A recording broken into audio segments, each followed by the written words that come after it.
Berges américaines ont insufflé une culture caribéenne à ce génial saxophoniste.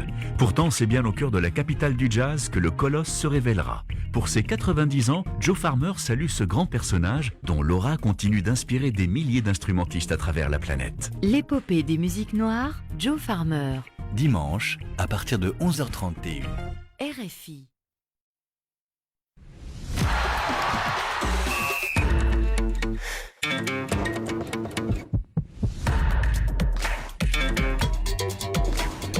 Radio Foot International, Annie Gasnier. Bonjour à tous et merci de nous rejoindre dans le studio du Café des Sports de Radio Foot International, votre rendez-vous hebdomadaire avec un de nos invités. Il est là aujourd'hui. C'est un des rescapés de cette aventure qu'est le Café des Sports. Bonjour Rémi Ngono. Bonjour Annie, toujours en poste, jamais je ne vire mon équipe et jamais on ne me ramène de force. Non mais des fois on modifie un peu l'équipe pour des raisons X ou Y. N'oubliez pas, vous pouvez nous écouter, mais vous pouvez aussi nous regarder aujourd'hui, comme tous les vendredis, en Facebook Live. Rémi n'est pas venu seul, je vous rassure. Il y a d'autres adversaires dans les débats du jour. Bonjour Gilles Verdez. Bonjour. Merci beaucoup d'être là avec nous. C'est un plaisir. Ainsi que David Lortolari. Bonjour David. Bonjour Annie, bonjour à tous. Merci de compléter le nombre des invités autour de cette table aujourd'hui. Alors, nous évoquerons aujourd'hui le grand retour des sélections en Europe grâce à la Ligue des Nations. Les Bleus sélectionnés par Didier Deschamps sont-ils pleins de renouveau? Avec le report de l'Euro 2021, sont-ils en plein renouveau? La Suède, premier adversaire, une belle opportunité pour savoir où en sont les champions du monde, car c'est un os pour cette équipe des Bleus, l'équipe suédoise. Un match sans vainqueur hier à Stuttgart entre Allemands et Espagnols. Un match nul ou pas? Quels sont les points faibles des récents champions du monde en mode rajeunissement? Covid, ton univers impitoyable, les joueurs de foot ne sont pas immunisés contre le coronavirus et leur contagion met en péril leur club et les championnats. Le PSG, nouvelle victime, mais la réglementation pourrait bien changer. Le Café des Sports, les débats sont ouverts. Et nous commençons avec cette nouvelle qui vient de tomber, et ceux qui suivent ce qui se passe du côté de l'Espagne comprendront. C'est Queda. Et oui, Messi reste barcelonais pour la saison qui vient. Il l'a annoncé lui-même. C'était dans une vidéo divulguée il y a quelques minutes à peine sur les réseaux sociaux et par le site Goal. C'était en exclusivité. Messi dit notamment « Je vais continuer au club ». Parce qu'on m'a dit que la seule façon de partir était de payer la clause, ce qui est à mon sens impossible, ou à son sens du moins. Sinon, il y avait jugement et je ne voulais pas avoir un procès avec le club qui m'a tout donné, le club de ma vie. Ma vie est à Barcelone, j'ai grandi ici, il m'a tout donné, j'ai tout donné. Un procès contre le club, je ne ferai jamais ça, donc je le répète, je reste. Gilles Verdez, est-ce que c'est, on peut se dire tout ça pour ça? On pense à la une de nos amis de Charlie Hebdo cette semaine, mais tout ce feuilleton depuis à peu près une dizaine de jours, c'était depuis le 25 août, et finalement cet épilogue en queue de poisson? Je suis très déçu par Lionel Messi que j'idolâtre. C'est pas digne de lui. Quand Messi annonce qu'il part, il part. Vous pouvez pas faire cette volte-face comme ça en quelques jours. Tout ça pour des raisons financières, il le reconnaît. C'est qu'il avait peur de partir unilatéralement, d'être attaqué et de devoir payer dans 1 an, 3 ans, 10 ans 700 millions, que Barcelone gagne le procès, puisque les avocats de Messi ont été mauvais tout au long de l'affaire. Donc il a peur, il se rétracte, il reste. Mais non, c'est pas bien. Quand on est Messi, on assume ce qu'on fait, voilà. Rémi,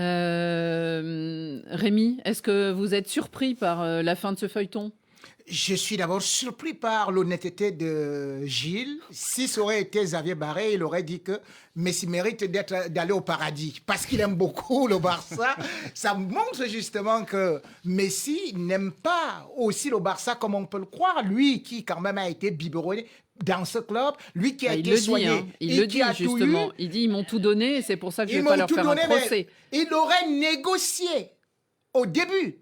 ils auraient fait cela, comme on dit, le linge Non, sale. apparemment, c'est il en pensait famille. qu'il pouvait partir sans rien payer. Voilà, c'est ce qu'il croyait. Maintenant que, comme Gilles Il a est en été train de mal le dire, conseillé. il se rend compte qu'il y a de l'argent à payer. Il se dit, moi, je ne peux pas payer dans la mesure où, rappelez-vous quand même que depuis pratiquement 2012, Lionel Messi a une augmentation de salaire chaque année. Et rappelez-vous de tout ce que ça peut À chaque coûter au rénovation. Barça. Et que chaque fois, il dit toujours, je voudrais partir pour qu'on prolonge le contrat, on prolonge le contrat et on augmente le salaire parce que il faut quand même se dire que c'est Cristiano Ronaldo qui touchait plus que Messi. Aujourd'hui, Messi a dit, il faut d'abord que je sois au-dessus. Non, mais il c'est- a réussi à aller et maintenant, Non, mais il se Rémi, retrouve devant un problème. la question, c'est ça, c'est est-ce que vous êtes surpris par le revirement finalement? Parce que Je on ne imaginait suis pas- un peu tous comme Gilles Je- que ce joueur-là qui dit tout d'un coup du jour au lendemain, je Si me vous barre, êtes- si il vous- allait partir. Je vous jure, sur ma page Facebook Rémi Ngono officiel, j'ai dit ne partira pas. C'est un acteur de cinéma. Et d'ailleurs, c'est ce que j'ai dit aujourd'hui. Vous savez que même avec l'équipe d'Argentine, il a dit je pars. Après, je ne pars pas. Donc, chaque fois, c'est des volte-face. Il prend une décision. Il n'a pas de maturité, Messi. Et de surcroît, aujourd'hui, lorsqu'on me dit que est-ce que je suis surpris, je ne suis surpris que d'une seule chose. Qu'il vienne encore dire derrière que lui, il aime tellement ce club qu'il ne voudrait pas faire un procès. C'est le club qui allait lui faire un procès et c'est la Ligue qui lui a dit, si tu pars, tu n'auras pas de possibilité de pouvoir partir. David Lortolari. Annie, avec tout ce qui vient d'être dit, les faits, les informations comme ça, au fil des années, c'est un feuilleton qui est pénible. Et je suis content, moi je suis heureux que ça s'arrête ce feuilleton-là, parce que bien sûr, c'est du succès dans les médias, on hésite, on ne sait pas, on fait des hypothèses, il pourrait aller à Manchester City, même en Allemagne, vu d'Allemagne, les Bavarois et les supporters étaient un peu alléchés, ils se disaient tiens, il y a peut-être un moyen, il y a peut-être une occasion. Non, on arrête le feuilleton, c'est très bien. Je pense que Messi est perdant de toute façon sur le plan de la communication, sur le plan de son image, peut-être pas auprès des jeunes amateurs de football qui vont continuer de revêtir son maillot, mais c'est une histoire que je trouve pénible et je suis content que ça se termine. Il a perdu de son aura peut-être un peu. Oui, alors je pense pas que ce soit terminé. C'est-à-dire que la dernière année va être, oui, ça. hélas, ou tant mieux, encore plus sulfureuse. Quand même, pour se coucher comme ça, Messi, forcément, il a obtenu des garanties. Sinon, il serait allé au bras de fer. Par D'une exemple. manière ou d'une autre. Bah, par exemple, que Le son départ ami... du président Bartomeu qui Ah, avait dit c'est- s'il reste, je pars. Possible qu'en tout cas, Bartomeu lui ait dit on essaiera de renouveler considérablement le staff du FC Barcelone au Oui, niveau ce que Koeman a présidentiel. l'air de commencer à faire d'ailleurs. Exactement. Possible aussi que Messi ait dit je reste, mais Suarez, je le veux à mes côtés, parce qu'on sait qu'ils sont quasiment inséparables. Suarez est en négociation avancée avec la Juventus, mais possible que Messi ait obtenu ça. Possible qu'il ait obtenu quand même de Koeman un peu plus de reconnaissance que l'arrogance néerlandaise de la première fois. Donc cette année-là, elle va être intéressante, parce que quel Messi? Et puis toute l'année, où va-t-il aller? Est-ce que Manchester City va le voir libre dans un an? Vous vous rendez compte? Ouais, Messi c'est sûr que le libre. feuilleton n'est pas terminé. Ah, mais non. Gilles, ce que je ne voudrais pas qu'on dise, c'est que Messi a obtenu des garanties. C'est Lorsque sûr. Georges Messi On se arrive couche- on à se couche Barcelone, pas et comme même ça. quand il ressort de l'entrevue, il dit c'est pratiquement impossible. Je ne pense pas qu'il va rester. Il le dit, il affirme. Cela veut dire qu'il n'y a pas eu de compromis. Ça, c'est de la négo, c'est de la négo, Rémi. Oui, la réalité, c'est quoi? C'est que, Rémi, ça a effectivement, forcément négocié. Bah oui. Effectivement, Bartomeu a dit, moi, de toutes les façons, je ne peux pas céder, puisqu'il voulait quand même qu'on puisse aller à 253, voire 243 millions d'euros pour qu'on puisse libérer Messi. Or, le président a dit, je n'enlève pas un copec, parce que justement, il y va aussi de sa dignité, de son honorabilité. Donc aujourd'hui, c'est un Messi qui est là. Par force, c'est quelqu'un qui est là. Et il y a un proverbe africain qui dit on ne force pas un âne à boire de l'eau quand il n'a pas soif. Bon, alors comparer Oh, Messi il à souffre un encore âne, pendant un an. c'est la question qu'on se posera évidemment dans les prochains Radio Foot International. On reviendra sur cette nouvelle, mais au moins vous en aurez eu la primeur, chers auditeurs du Café des Sports. Gilles, vous voulez encore ajouter quelque chose? Mais ça va être intéressant aussi de voir l'évolution juridique, parce que Messi a quand même été trompé par ses avocats qui se sont engagés en lui disant, entre guillemets, grâce Partez. au Covid, à l'exception Covid, tu peux partir libre, la clause ne s'applique plus. Puis après, il a dit, la 3e année de ce contrat-là, je peux être libre. Donc les les avocats de Messi, c'est invraisemblable, tant d'erreurs. Ou alors, c'est un complot contre Messi, je n'y crois pas. Mais là, vraiment, les avocats de Messi l'ont entraîné dans un échec terrible. Donc, dans le clan Messi, vous allez voir dans les semaines à venir, ça va bouger. Oui, il y aura sûrement d'autres informations et plus d'explications, surtout sur les concessions ou sur les arrangements autour du cas Messi. En tout cas, Messi, Sequeda et le FC Barcelone, les Blaugrana, auront encore leur héros la saison prochaine. Leur héros de quoi pour les Rémi. 8 heures. Attendez. Six ballons d'or. 6 ballons d'or. Ah, non, mais 6 ballons d'or. Oui, pour lui, c'est individuel. Pour l'instant, ce qu'on retiendra, c'est 8-2. Combien de titres avec C'est 8-2, Barcelone? voilà, Combien de c'est titres? comme ça. Combien de titres? Attendez, je peux vous dire, quand moi... Rémi, on y reviendra, s'il vous plaît. On a plein de sujets aujourd'hui, on reviendra. Mais la plus grande nouvelle, c'était donc que Lionel Messi a annoncé ces dernières minutes, et via une vidéo, on le voit d'ailleurs en short rouge chez lui, vraisemblablement, avec un journaliste sur 2 chaises très simples, en train d'annoncer qu'effectivement, Sequeda à Barcelone. Allez, on continue.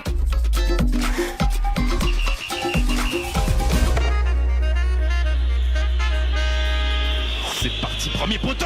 Et c'est au fond grâce au premier but en bleu de Corentin Tolisso, le joueur du Bayern Munich. Et les Bleus mènent 1-0. Avec Léo Dubois qui reprend ce ballon 2 fois. Il ne peut pas frapper parce qu'il s'est excentré. Alors il va centrer. Il va centrer pour Antoine Griezmann. Le voilà, passeur décisif du Bois. Et le voilà, le but attendu d'Antoine Griezmann. Et les Bleus, après une petite demi-heure de jeu, mènent 2-0 ce soir à Tirana. 10 mois d'attente, 293 jours exactement, une éternité pour les supporters et les équipes nationales. Mais ces 2 buts que vous venez d'entendre, eh bien ce sont les derniers inscrits par les Bleus. Ils datent du 19 novembre 2019. Alors c'était dans le monde d'avant, si on a envie d'être un peu taquin. C'était celui en tout cas où vous le voyez, pour ceux qui regardent les images via Facebook Live, eh bien les tribunes étaient encore pleines de supporters. Alors c'était notamment ça, le monde d'avant, celui où le Covid-19 ne gâchait pas la fête populaire qui entoure ou qui entourait le football. La Ligue des Nations en Europe, c'est d'ailleurs le seul continent à avoir repris des matchs internationaux. Eh bien, c'est cette compétition, donc la Ligue des Nations, a repris et l'équipe de France jouera en Suède. Le groupe convoqué par Didier Deschamps comporte évidemment l'essentiel des cadres, mais quand même, il y a des blessés, il y a des malades, il y a aussi des joueurs fatigués. Et donc, de jeunes pousses et de jeunes surtout prometteurs sont arrivés dans le groupe. Ces jeunes, ils peuvent s'appeler Kamavinga ou Upamecano. Bientôt, ça aurait pu être Aouar. Il y a Rabiot, Maignan. Est-ce qu'ils sont susceptibles, selon vous, allez Rémi, est-ce qu'ils sont susceptibles d'être là, et c'est Keda aussi, est-ce qu'ils vont rester dans ce groupe, eux aussi? Ils sont appelés à y rester, pas forcément la prochaine session, mais d'ici l'Euro. Pas très sûr, parce qu'avec Didier Deschamps, on est déjà habitué à voir parfois certains qui viennent, qui disparaissent, mais quand même, il y a certains qui peuvent avoir une place, comme Upamecano, parce que non seulement il est jeune, mais on a quand même vu qu'au niveau de la défense actuellement de l'équipe de France, il faut vraiment actuellement remettre quelqu'un d'autre à côté peut-être de celui qu'on peut qualifié aujourd'hui comme le seul défenseur véritable de cette charnière. Donc, je me dis qu'à côté de Varane, il peut faire beaucoup de choses. Donc, on l'a vu avec l'équipe de Leipzig, il joue à Leipzig. Bon, mais maintenant, on ne peut pas dire également que les autres qui sont arrivés pourront avoir des possibilités de s'offrir une place, parce qu'il y en a beaucoup de difficultés. Pas forcément dans le 11 titulaire. Je pensais au groupe des 23 en pensant à l'Euro. Ah, vous savez, avec Didier Deschamps, je n'ai qu'un champ qui est toujours à refaire. C'est un champ où on vous dit, bon, voilà, tel qui va arriver et tel autre qui ne peut pas arriver parce que lui n'est pas en forme. Le cas de Rabiot, par exemple, peut nous le dire. Donc, aujourd'hui, c'est Didier Deschamps qui, lui seul, sait ce qu'il veut.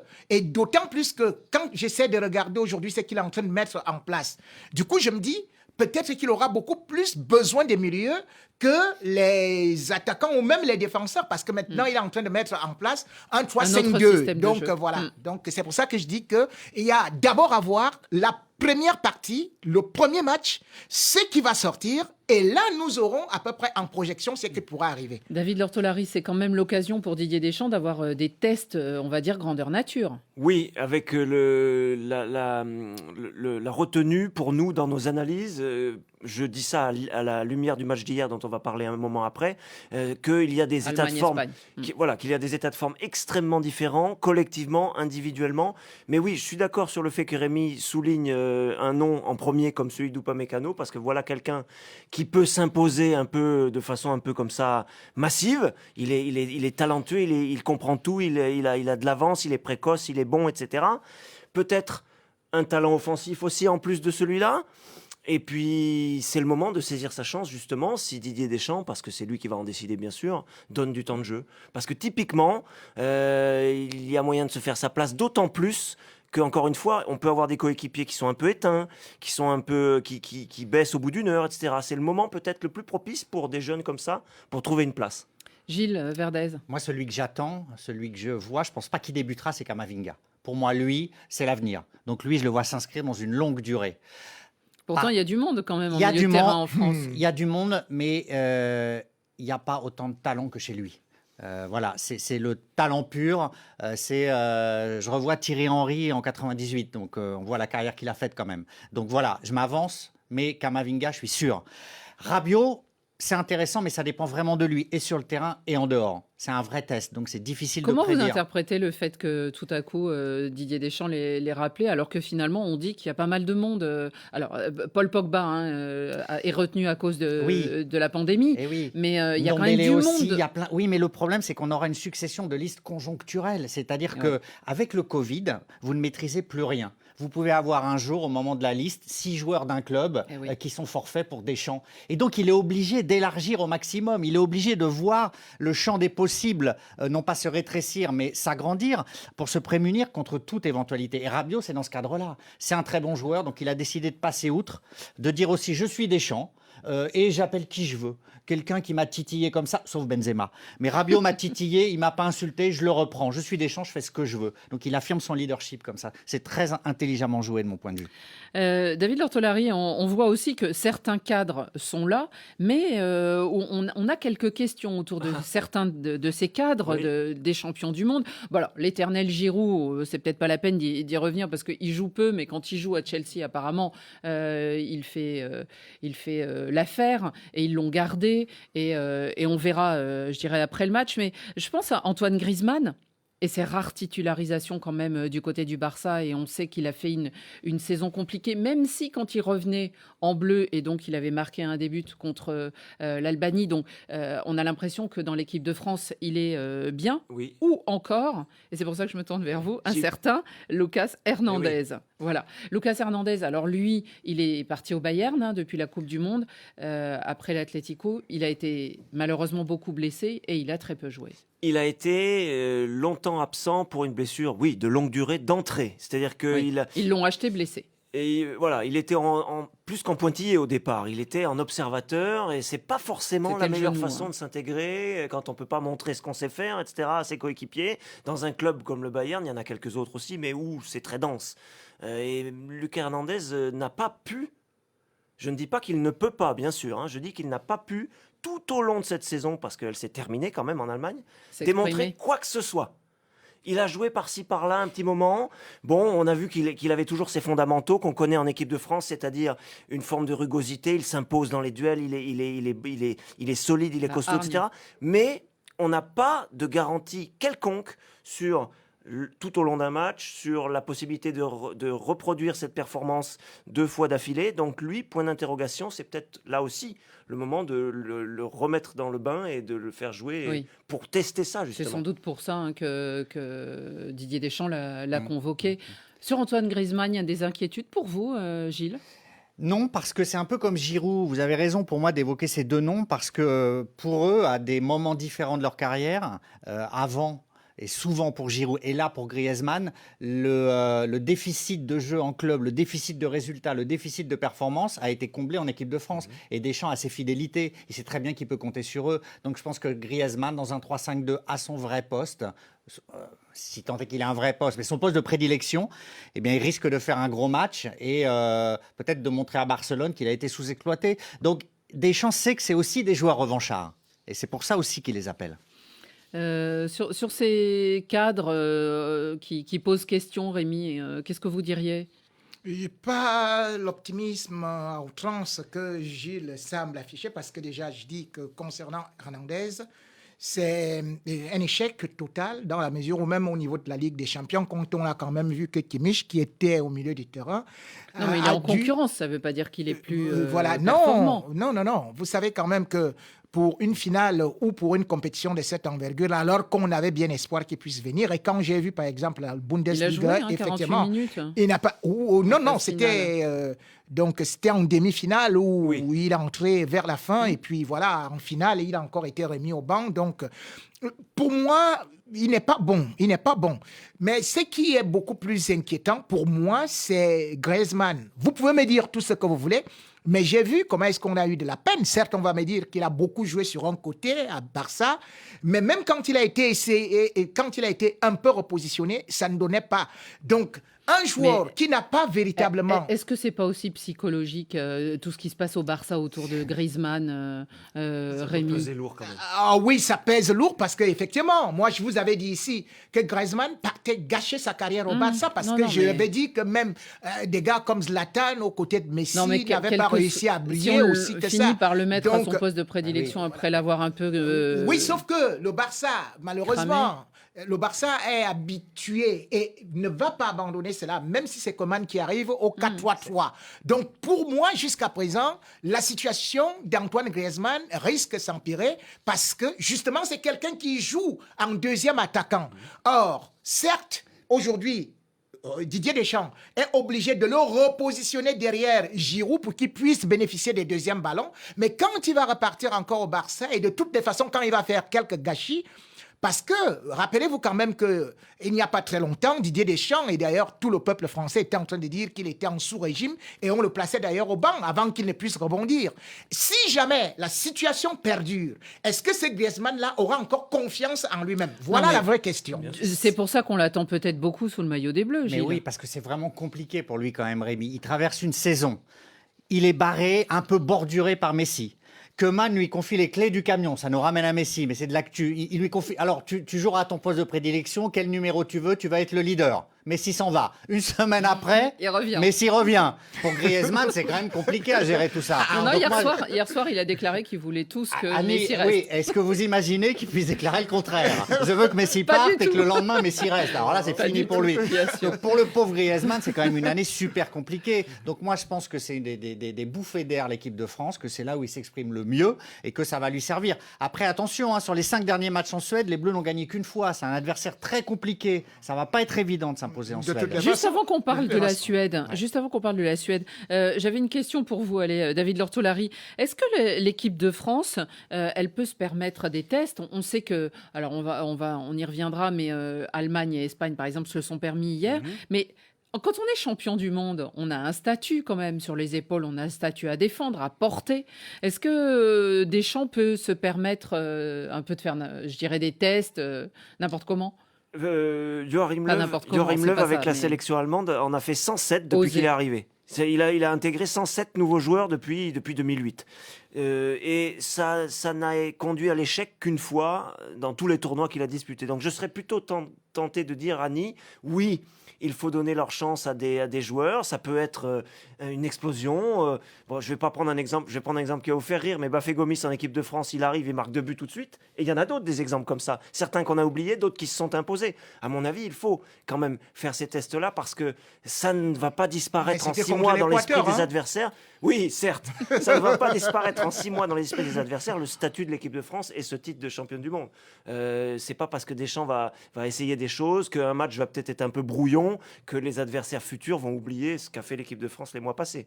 Rémi, c'est lourd, un statut de champion du monde, voire un statut de champion d'Afrique.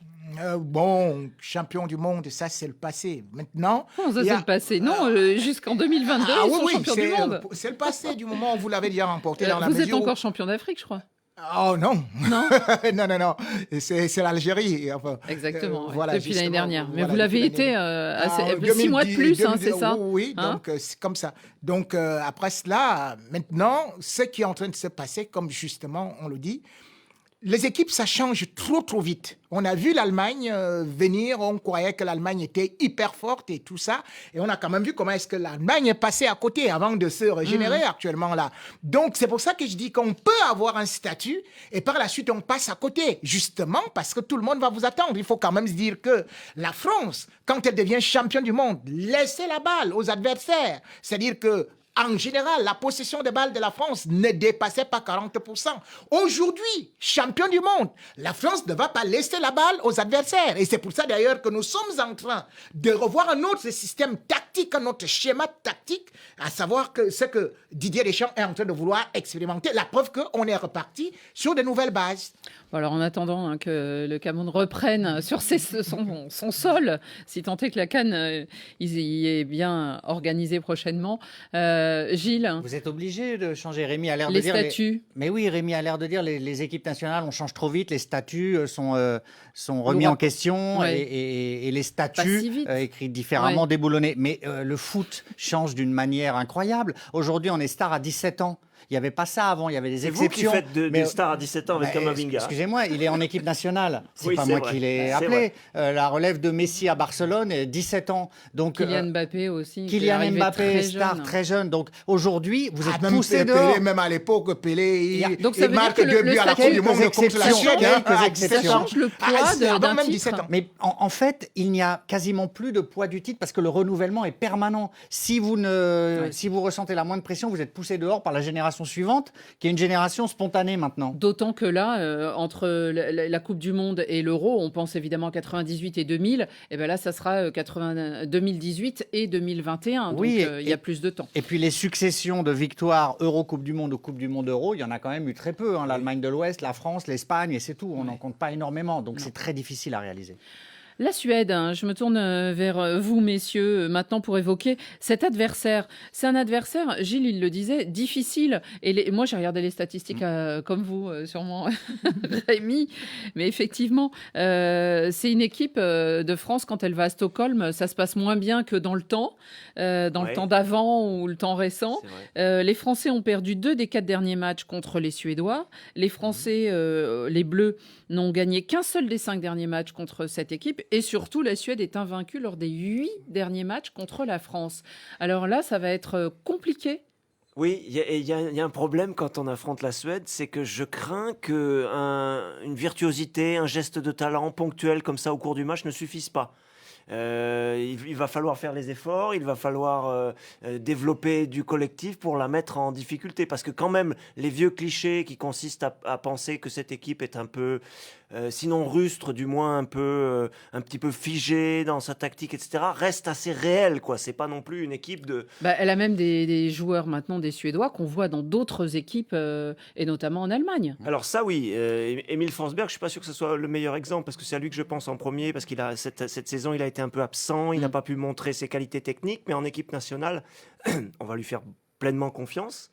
Et c'est une équipe qui est mature, qui est perpétuellement mature, j'ai envie de dire. Donc c'est vrai que ça nécessite pour la battre de faire des efforts plus que, à mon sens, plus qu'un petit exploit individuel au cours du match. Gilles. Et d'ailleurs, j'écoutais Didier Deschamps là, dans sa conférence de presse juste Oui. avant de venir. Là, il relevait le niveau, le côté très expérimenté de cette équipe suédoise. Et il reconnaissait les difficultés de la France face à eux. Il la situait parmi les meilleures nations européennes quand même. Donc c'est un adversaire de qualité pour une équipe de France qui est dans un contexte un peu lourd. Hein.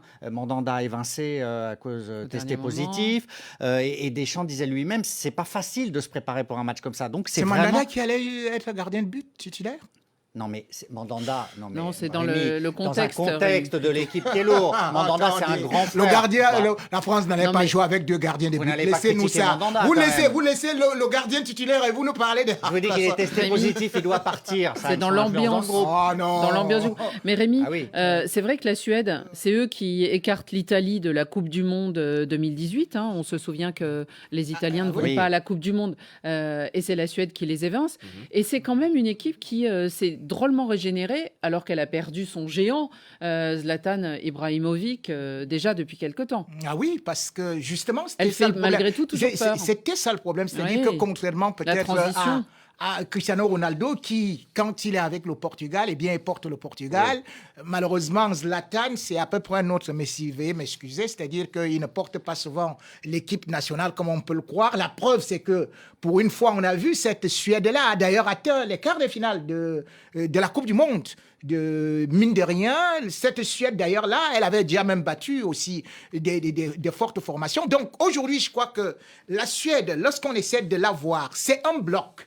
Et en football, ce n'est pas une individualité. Lorsque on jouait avec Zlatan, Oui. tout allait vers Zlatan. C'était l'élément qui attirait presque tout. Comme au PSG. Aujourd'hui, quand vous avez l'équipe de la Suède, vous sentez quand même des gens qui ont une certaine envie et surtout une belle organisation tactique. Donc pour moi, Ils ont bien Zlatan progressé. dérangeait beaucoup l'équipe de Suède. Et justement, comme on dit, un seul bras ne monte pas à l'arbre, tout comme aussi une seule abeille ne fait pas de miel. Hier soir, en tout cas, il y a eu une dizaine de matchs dans diverses ligues de cette Ligue des Nations qui se décompose en plusieurs groupes. Et en Ligue A, justement, eh bien, on a eu un Allemagne-Espagne. Les champions du monde, respectivement, de 2014 et 2010, étaient face à face. Et la rencontre s'est achevée ainsi. Oh, comment ça sifflait sur le banc allemand, mais Monsieur Orsato prend plaisir à ces dernières secondes. Ferran Torres, le dernier centre. Oh, il le lève bien, ce ballon. Ce ballon, pas de hors-jeu. Pas de hors-jeu pour l'égalisation. Oh, incroyable, José Gaya, le latéral gauche qui est là, qui traîne dans la surface de réparation et qui vient égaliser au-delà du temps additionnel à la 96e minute. Est-ce qu'il y avait hors-jeu ou pas sur ce... On entend le commentateur un de nos confrères qui dit tout de suite qu'il n'y a pas hors-jeu. Mais c'est vrai qu'il y a eu un doute. Et même, puisque la fin de la partie est sifflée immédiatement, on voit tous les joueurs qui vont, après les Allemands, parler avec l'arbitre. Il y avait hors-jeu ou pas ? La scène est la suivante. Gossen, le défenseur de l'Atalanta, est à la suite d'un tacle est en dehors du terrain, derrière la ligne de but, et semble ne pas faire action de jeu. Et en fait, le règlement est simple, c'est que tant que l'arbitre ne vous a pas demandé de sortir du terrain ou de revenir sur le terrain, vous faites action de jeu où que vous soyez. Donc là, il est en dehors du terrain, mais il couvre l'attaquant, et donc le défenseur plus le gardien, 2 joueurs de l'équipe défenseuse ou en défense et le joueur est en jeu. C'est étrange et c'est un peu injuste pour l'Allemagne parce qu'il était loin de l'action, mais il n'y a pas hors-jeu en tout cas. Bah non, parce que sinon, alors vous faites exprès de sortir du Mais terrain. oui, c'est pour dans ça, ce cas-là, bien sûr. Il y aurait des actes délibérés Mais où ce vous qui est- fuyez, entre guillemets, pour ce qui est sortir du jeu. intéressant- Donc non, vous êtes sur le terrain, vous êtes dans votre équipe, vous faites partie du jeu. Ce qui est Sinon, il y a intéressant, plus de Gilles, tricherie. c'est le joueur après coup a avoué avec une honnêteté, une franchise un peu ingénue qu'il ne connaissait pas cette règle. C'est un peu embêtant. En tout cas, est-ce que c'était, vous parlez un peu injuste pour l'Allemagne. L'Allemagne a perdu, a fait match nul. Elle a perdu une victoire qu'elle avait. Alors, c'est vrai que le temps additionnel a un peu plus duré. C'était théoriquement 4 minutes, ça a été 6. Oui. Ils se sont relâchés un peu les Allemands dans ces 2 dernières minutes supplémentaires. Peut-être ont-ils un petit peu fléchi, ça fait partie des explications sur le plan physique, parce que ça, c'est un peu le règlement qu'il faut savoir aussi pour cette compétition. On a droit qu'à 3 changements. Hein, c'est pas 5 comme on voit en ce moment dans le football après Covid, ou en plein Covid. Oui, malheureusement. Les arrêts de jeu ont été prolongés parce que je crois que c'est Matthias Ginter, il y avait eu un choc, il avait été soigné, donc ça c'est légitime de la part de l'arbitre. Après, ils se sentent sans doute un petit peu floués, même si le mot est trop fort, parce qu'ils ont montré beaucoup plus de choses, ils ont créé du jeu, ils étaient bien organisés et ils méritaient d'être devant au score. S'il y a une justice, effectivement, on pourrait considérer que l'Allemagne aurait dû gagner, mais ça s'est joué dans les dernières secondes. C'est souvent dans le football. En football, il n'y a pas de justice. Joachim Löw, d'ailleurs, s'est dit satisfait. Et il a dit que ces hommes n'étaient pas encore vraiment dans le rythme d'une compétition. Surtout qu'il y avait des essais en plus. Oui. Gilles. Moi, j'ai bien aimé ce match, mais il y a un gros manque de réalisme de l'Allemagne. Alors, vous me direz, il y a aussi les arrêts décisifs de De Gea, si contesté, maintenu par son sélectionneur et qui a prouvé qu'à 29 ans, il n'était pas fini et qu'en équipe nationale, il un pouvait gardien à beaucoup 29 ans. Non, mais je veux dire, il était remis en question énormément dans son club. Saison compliquée. Et là, il a fait de très gros arrêts. Et moi, j'ai bien aimé quand même cette jeune équipe espagnole Espagnols, beaucoup porté par un joueur que j'admire, qui est Thiago Alcantara, qui est le fils de Mazinho, le Brésilien, et le fils spirituel de Guardiola, qui l'avait suivi à Barcelone, fait venir au Bayern. Quel joueur, fantastique Et le frère joueur. de Rafinha. Le frère de Rafinha. Quel joueur, mais quelle technique, quelle importance stratégique pour son équipe, vraiment. Votre commentaire sur ce match, Rémi, est-ce que finalement les Espagnols s'en sortent bien? Ils s'en sortent mieux parce que je crois qu'ils ont bénéficié d'un mauvais coaching de Joachim Löw dans les 25 dernières minutes, parce qu'il faut quand même se dire que en faisant sortir Gundogan et surtout Sané, ça a un peu faibli le côté offensif, d'autant plus qu'il fait entrer 2 défenseurs. Ouais. Là, quand même, quand vous vous mettez dans ce... Même quand vous voulez gérer, c'est pas comme ça que ça se passe, parce que l'équipe d'Espagne nous a montré beaucoup de fébrilité défensive. Et là, quand, par exemple, vous voyez ce que Sané ou encore Timo Werner pouvaient faire, créer comme danger dans cette équipe d'Espagne, moi... cette équipe d'Espagne, même comme les gens sont en train de me dire que non, il y a beaucoup d'avenir parce qu'il y a de la jeunesse et tout ça et tout, moi je dis, c'est quelque chose que j'ai quand même constaté que par derrière, ça ne va pas, et ça ne va pas depuis très très longtemps, c'est-à-dire que depuis la Coupe du Monde de 2010, et malheureusement, comme le dit un proverbe africain, quand la chienne a la queue coupée, tous les chiens montent. Oui, alors je vais rebondir en parlant de la jeunesse de cette équipe et du rajeunissement, et notamment de Ansu Fati. Il a 17 ans et 308 jours au moment où il est rentré sur le terrain. Il n'était pas titulaire, le natif de Guinée-Bissau, mais il est déjà promu en sélection, le joueur de Barcelone. Et écoutez son entraîneur, Luis Enrique. Ansu Fati a démontré tout ce qu'on savait sur lui. C'est un joueur très spécial et différent des autres. Il faut prendre soin de lui, le protéger. Ce soir, il a démontré qu'il pouvait être un joueur très important pour nous. Je suis sûr qu'Ansu va devenir un élément très important pour l'équipe nationale. Ansu Fati, déjà, on l'apprécie avec Barcelone, et là, déjà très présent avec le maillot de la Roja. Comme Camavinga chez les Bleus, voilà. La relève est déjà là. Alors lui, il a failli marquer, ça a failli être un immense bonheur pour lui, puis finalement non. Mais oui, parce qu'il a marqué, le but est refusé pour hors-jeu. Absolument, vous faites bien de le préciser. Une faute de Sergio Ramos aussi. Oui, mais c'est vraiment la relève, c'est l'affirmation du talent pur. Ce sera un joueur essentiel, et le sélectionneur Luis Enrique a tout à fait raison d'en faire un homme de base de son renouvellement, parce qu'il faut renouveler. Vraiment, il y a plein de choses. Il y a le Covid, il y a aussi la particularité de ces matchs à huis clos qui, à mon avis, bouleverseront des hiérarchies d'équipes nationales largement supportées, qui ne le seront plus. On peut avoir d'immenses surprises. Donc moi, je trouve que, je ne suis pas d'accord avec Rémi, je trouve que l'Espagne se reconstruit d'une manière extrêmement cohérente, avec un sélectionneur qui a été trahi par son adjoint, qui a repris les rênes, et avec cette jeunesse-là, ils peuvent aller très loin. Oui, il y a quelques fébrilités, mais qui n'en a pas? Ah non, je vais te dire une chose. Pourquoi est-ce que je dis que je ne trouve pas de la cohérence dedans? Parce que cette équipe d'Espagne, tout le monde l'a vu à l'Euro Espoir. Tout le monde a dit, elle jouait bien. Et on avait un grand espoir sur des gens plutôt comme Asensio, que je ne le retrouve pas là. Ou bien les Ceballos, ou comme les Ceballos et consorts. C'est-à-dire que toute l'ossature qu'on nous présentait comme l'avenir de l'Espagne n'est pas là. Donc chaque fois, on nous revient avec les mêmes. Et moi, je vous dis, j'ai vu l'animation offensive de cette équipe, elle n'était pas séduisante. Et surtout lorsque, sur le plan défensif, ça ne va pas. Les gens oublient toujours. Les titulaires n'étaient pas là en défense. C'est trop original. Mais attendez, si vous voulez parler de ça... C'est trop original pour vous, Rémi. C'est trop cérébral pour vous, cette animation. Parce qu'il n'y a pas d'attaquant type et ça vous perturbe. Mais c'est ça, peut-être, l'Espagne du futur. Et l'Espagne d'hier aussi, avec laquelle elle a gagné. C'est pas de numéro 9 prototypé, comme vous le voulez, un grand balèze qui marque des buts. C'est très raffiné. Très raffiné. Oui, mais cette Espagne qui gagnait la Coupe du Monde, comme je le dis, ou bien l'Euro, c'est cette Espagne qui, je vous le dis, n'encaissait pas de but. Rappelez-vous, en 2010, en Afrique du Sud, c'est 2 buts encaissés jusqu'à la finale. Aujourd'hui, chaque action de l'Espagne, pourquoi? Parce qu'on ne voit même pas un véritable numéro 6. Parce que, bon, Busquets, vous allez me dire tout ce que vous dites aujourd'hui, mais il n'y a pas un récupérateur, il n'y a pas un bon relayeur. C'est une équipe qui manque de jus au milieu de terrain. On y reviendra à cette équipe d'Espagne après son deuxième match. On verra de quoi elle est capable. En tout cas, ce soir, il y aura un Pays-Bas-Pologne ou un Italie-Bosnie. Demain soir, Portugal-Croatie, sans peut-être Cristiano Ronaldo blessé à un pied. Puis si vous avez envie de regarder beaucoup de matchs, il y a aussi Lituanie-Kazakhstan, Gibraltar-San Marin ou Chypre-Monténégro. Quelle belle affiche. Ils les ont tous mis ensemble. Kazakhstan, voilà le match qu'il me faut regarder. Mais la Croatie est le prochain adversaire des Français. Oui, bien sûr. Ça sera. On est dans le même groupe avec le Portugal et ça sera intéressant de le voir. On termine en parlant de la pandémie mondiale.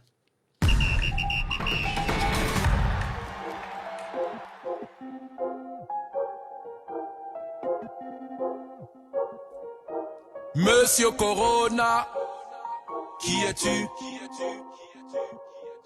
Le monde est dans des beaux draps, virus que tu. Le coronavirus n'a donc aucune pitié, ça bat aussi sur de jeunes athlètes, a priori hors des groupes de personnes dites à risque. Il y a donc l'affaire Mandanda qui a dû quitter les Bleus, mais qui apparemment, histoire de règlement, jouera peut-être en Ligue 1. En tout cas, l'OM a fermé aujourd'hui son centre de formation parce que le virus, évidemment, circule beaucoup en France et notamment à Marseille.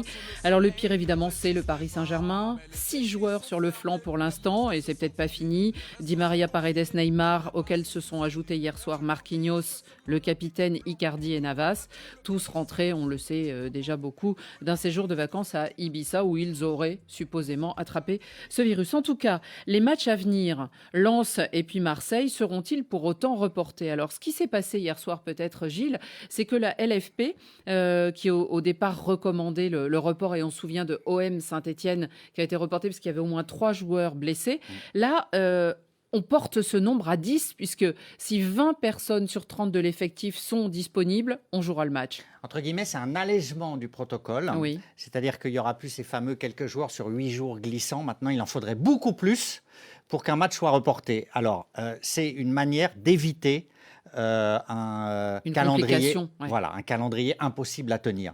Moi, ça me choque. Parce qu'au nom du calendrier, au nom du respect de... on jouera tant de matchs en mars, puis en avril, il y a la Ligue des Champions, etc. Je trouve qu'on met en danger la santé des joueurs. Je trouve que le PSG devient un cluster. Donc un cluster, il ne faut pas qu'ils soient en contact avec l'équipe de Lens, avec d'autres gens. Il faut les laisser entre eux et reporter les matchs. Donc je suis contre cet allègement du protocole que le football a réclamé et sans doute obtenu, mais qui, moi, me paraît dangereux. Alors, pour l'instant, ça a été négocié au sein de la LFP. Absolument. Effectivement, la Ligue qui organise le championnat. Mais effectivement, il y a encore les autorités sanitaires françaises qui doivent... Ce sera au niveau du gouvernement qui doivent que ça en va décider. Se trancher, Annie. Comment ça vous paraît, David Lortolari ? C'est très paradoxal. C'est quand même curieux que la France a décidé d'arrêter les compétitions en mars, avril, mai, par prudence, par sécurité. Et puis là, bon, alors on reprend. Et puis c'est la France qui à l'inverse, prend la vague de plein fouet avec le Paris Saint-Germain, avec d'autres peut-être, avec Marseille, etc. Je suis un peu... surpris. Ça tangue. C'est pas cohérent. C'est pas très cohérent. Après, je ne veux pas jouer les pères fouettards, mais dans une saison comme cela, qui va nous emmener jusqu'à juillet avec l'Euro 2021... Pardon, je vais peut-être être un peu excessif, mais ne pas maîtriser son effectif, son groupe et laisser partir des gens tout autour du monde en vacances, je trouve ça un peu bizarre. Nous, les Français, on est tous restés en France. je dis pas. Mais David, vous ne pouvez pas empêcher. Les gens sont en vacances, les frontières ne sont pas fermées, ils ne sont pas dans l'illégalité. Alors il faut être raisonnable. Les gens à résidence. Mais c'est quoi être raisonnable? C'est jusqu'où on est raisonnable? Alors on a le droit d'aller là et pas là. Excusez-moi David, je vous aime beaucoup, mais vous n'êtes pas encore à la tête des autorités de santé françaises. Je serais d'accord avec David parce que voilà. Mais tout le monde se plaignait ici que les joueurs étaient en vacances en France. Les autres étaient en train de jouer. Les joueurs français, ils étaient en vacances. Nous tous, nous étions en vacances obligatoires. Et d'ailleurs, Neymar était même parti. Donc, beaucoup d'autres joueurs étaient partis chez eux et tout. Et en ce temps, les Allemands, les Anglais, les Espagnols, et ils jouaient. Bon, subitement, vous perdez une finale de Ligue des Champions. Ceux qui ont gagné, le Bayern, ils ne vont pas en vacances. Ils rentrent chez eux. Ils croisent les bras. Neymar qui venait de pleurer, il dit allons danser à Ibiza. Allons danser à Ibiza. Et on revient avec le corona. Alors, Rémi, et on dit non. Rémi, attendez. Premièrement, on n'est pas sûr que ce soit Ibiza qui l'ait attrapé. Une chose est sûre, on n'est pas sûr. Il y a eu un laisser-aller dans la mesure où... Mais Rémi, on ne peut pas quand même enfermer des joueurs jusqu'au mois de juillet prochain. Annie, Je t'explique juste une seconde. L'année dernière, Une seconde. Neymar a fait combien? Presque 10 mois sans venir en France. Il était là-bas chez lui. Mais parce qu'on disait qu'il était blessé. Mais maintenant, le même Neymar revient, c'est-à-dire que quand il y a le Covid, il est chez lui. Et à peine on veut recommencer, au lieu de se concentrer, vous venez de mais c'est perdre pas de la une faute Ligue des de Champions. Neymar, Rémi. Alors qu'il y a, Mais- on dit C'est bien pas de la que faute le de Covid Neymar. circule un peu partout. La qualité, les photos qui ont été Mais prises. vous dites n'importe quoi, Rémi, Les- excusez-moi. les photos qui ont Et été prises on- à on Ibiza, pense- attendez. On pense que le virus se serait potentiellement propagé avant le départ à Ibiza, au moment où il y a eu une fête d'anniversaire de l'enfant de Neymar chez lui, et que peut-être là, ça circulait dans un contexte français. Donc c'est peut-être pas du tout le On n'est départ pas à sûr, Ibiza. Rémi. C'est le fait que les joueurs soient ensemble. Mais excusez-moi, ils sont ensemble lors d'une réception, ils sont aussi ensemble quand ils jouent au foot ou dans le vestiaire. Donc n'accusez pas des gens qui sont partis en vacances à Ibiza. Ça se trouve, ils étaient déjà contaminés, avaient déjà pour certains les Trop symptômes de avant. vacances. Trop Mais de ça n'a vacances. rien à voir. Une équipe pour, toujours pour en vous vacances. peut-être, pour vous peut-être, mais pour les joueurs, ils ont le mais droit de une équipe partir. toujours en vacances. Allez Rémi, on vous mettra pas d'accord et on continue puisque nous abordons la dernière partie de ce Café des Sports et c'est notre session carton bien sûr. Carton jaune. Un carton là. Sort un carton jaune. Ouh là là là là, carton rouge. Carton rouge. Dans la confusion. Carton vert. Extraordinaire. Rien à dire. Allez Gilles, à vous la main pour donner la couleur de votre carton et à qui vous attribuez un carton aujourd'hui. Carton vert, c'est rare pour moi. Rui Pinto, c'est le hacker qui était à l'origine des Football Leaks et qui, plutôt que d'être considéré comme un héros qui a dévoilé des malversations, est jugé pour Dans le monde du football. Oui, dans le monde du football. Et il a collaboré avec la justice. Ça a permis de mettre à jour, non pas d'élucider, il n'y a pas d'issue judiciaire, mais de mettre à jour des malversations sur des transferts, de l'argent détourné. Et plutôt que de le féliciter, eh bien, il est jugé à Lisbonne pour des délits informatiques et une tentative d'extorsion de fonds. Il risque de 2 à 10 ans de prison. Il a déjà fait de la préventive, il était assigné à résidence.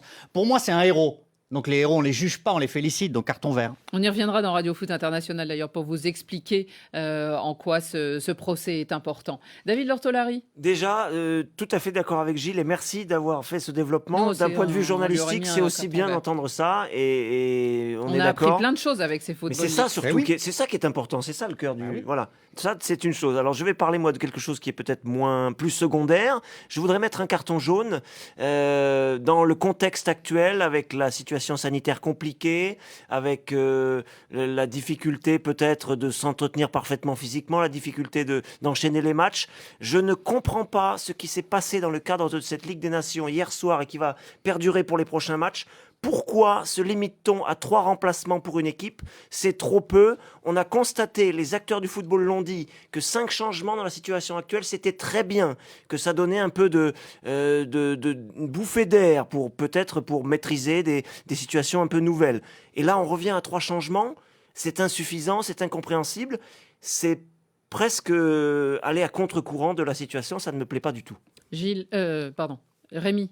1 minute. El Capo del Hombre de ma page Facebook Remingon officiel donne donc un carton jaune à l'église catalane qui, bien sûr, ce dimanche, ce sera l'évangile du dimanche, Bayern 8, verset 2, Messie s'enfuit, Messie revient. Comme le dit un proverbe africain, on ne reprend pas la salive qu'on a déjà crachée par terre. C'est un peu énigmatique votre carton là, Rémi. C'est quoi ça? Bon. Allez, Comprenne qui pourra avec Rémi. c'est pas moi Godin. qui ai donné Il a été marqué par le 8 oui, mais de c'est vous Rémi, qui hein. l'avez choisi quand même. Non, ouais. Je vous reprends l'évangile. Évangile Bayern 8, verset 2. Messie s'enfuit, Messie revient.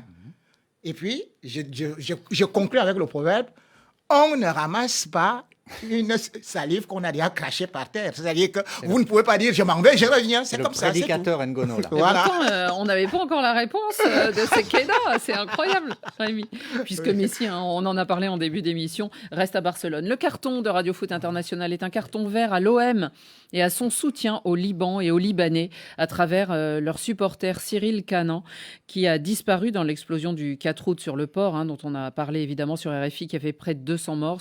Cyril Canan appartenait au fan club OM Nation Beyrouth, fondé par Karim Laoud. Un hommage est rendu à ses supporters et un lien est établi entre l'OM et Beyrouth. Et d'ailleurs, le club de Marseille avait floqué ses maillots du drapeau libanais le 9 août lors du match contre Nîmes. Voilà, bravo l'OM. C'est la fin de ce Radio Foot International. Merci beaucoup, messieurs. Merci Annie. D'avoir participé à ce Café des Sports hebdomadaire. Merci aussi à Laurent Salerno qui était à la réalisation radio, on va dire. Soel Kedir est élu à la réalisation vidéo. Et on vous dit évidemment à la semaine prochaine avec d'autres nouvelles et notamment sans doute d'autres explications sur Messi et Keita.